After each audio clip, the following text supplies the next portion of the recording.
السلام علیکم ورحمۃ اللہ وبرکاتہ۔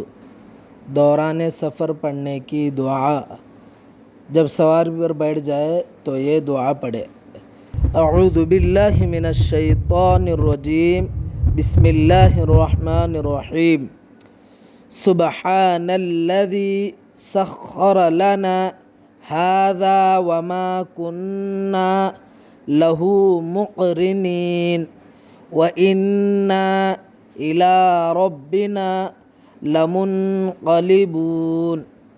ترجمہ: اللہ پاک ہے جس نے اس کو ہمارے قبضے میں دے دیا اور ہم اس کی قدرت کے بغیر اسے قبضے میں کرنے والے نہ تھے، اور بلا شبہ ہم کو اپنے رب کی طرف ضرور جانا ہے۔ اس ویڈیو کو لائک، شیئر اور سبسکرائب کریں۔